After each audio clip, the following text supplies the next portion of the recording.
प्रणाम। मैं प्रवीण पांडे और आप देखना शुरू कर चुके हैं न्यूज इंडिया। बिजली उपभोक्ताओं के हित में लगभग 2 माह पहले महंगा विदेशी कोयला न खरीदने का निर्णय करने वाली योगी सरकार अब उसे खरीदने को तैयार है। राज्य सरकार ने कोल इंडिया के माध्यम से 2 माह के लिए पहली बार आयातित कोयला खरीदने का निर्णय लिया है।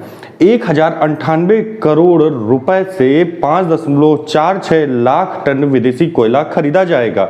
लगभग 3000 रुपए टन घरेलू कोयले के बजाय 20,000 रुपए टन से ज्यादा महंगा आयातित कोयला खरीदने से उपभोक्ताओं की बिजली और भी महंगी होगी, ये निश्चित है।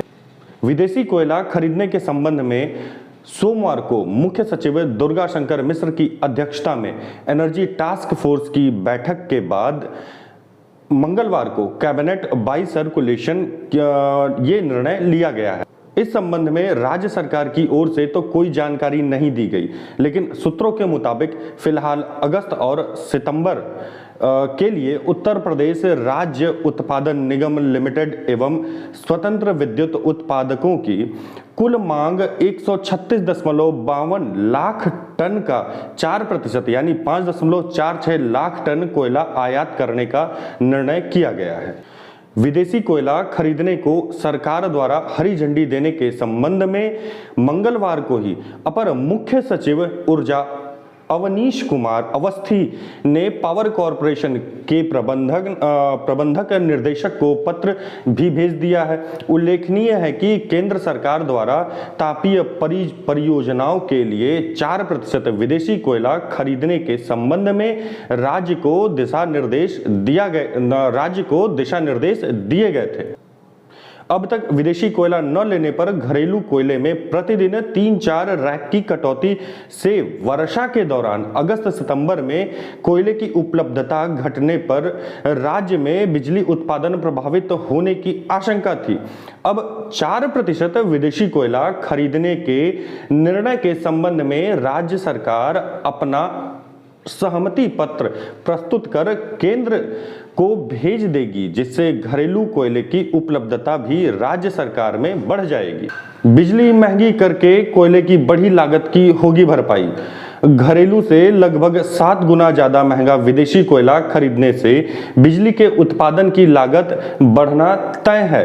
अब तो विदेशी कोयला खरीदने के लिए सरकार 1098 करोड़ रुपए अपने वित्तीय संसाधनों से वहन करेगी।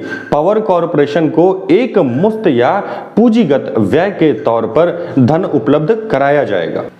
यहां पर गौर करने की बात यह है कि सरकार ने कॉरपोरेशन के एमडी से स्पष्ट तौर पर कहा है कि कोयले की लागत में वृद्धि होने पर पावर परचेज एग्रीमेंट के तहत टैरिफ में होने वाली वृद्धि को उपभोक्ताओं पर डालने के लिए टैरिफ संशोधन का प्रस्ताव उत्तर प्रदेश राज्य नियामक आयोग के समक्ष प्रस्तुत किया जाएगा।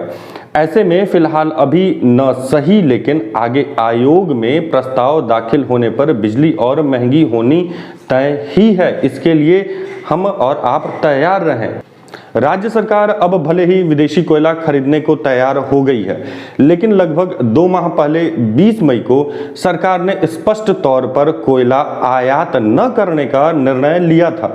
पावर कॉरपोरेशन के अध्यक्ष एम देवराज के ही प्रमुख सचिव ऊर्जा रहते विदेशी कोयला न खरीदने का निर्णय किया गया था। इस संबंध में ऊर्जा विभाग के तत्कालीन विशेष सचिव अनिल कुमार ने राज्य विद्युत उत्पादन निगम के प्रबंधक निर्देशक को बताया था कि शासन ने निगम एवं स्वतंत्र विद्युत उत्पादकों द्वारा कोयला आयात न किए जाने का निर्णय लिया था।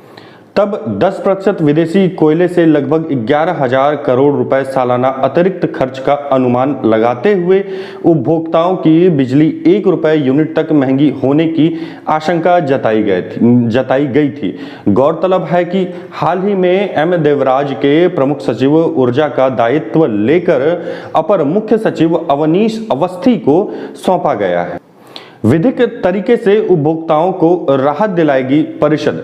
उत्तर प्रदेश राज्य विद्युत उपभोक्ता परिषद के अध्यक्ष अवधेश कुमार वर्मा ने सरकार द्वारा महंगा विदेशी कोयला खरीदने के निर्णय पर कड़ी आपत्ति जताई है। आपत्ति जताते हुए कहा कि केंद्र के दबाव में 3,000 रुपए टन वाले घरेलू कोयले के बजाय 20,000 रुपए टन वाले विदेशी कोयला खरीदने का यह बेहद गंभीर मामला है। वर्मा के मुताबिक विदेशी कोयला खरीदने से एक निजी घराने को ही सबसे ज्यादा लाभ होगा, जबकि प्रदेशवासियों का नुकसान होगा। परिषद अध्यक्ष ने बताया कि विदेशी कोयले के एवज में महंगी बिजली से उपभोक्ताओं को राहत दिलाने की वह विधिक तरीके से लड़ाई लड़ेंगे।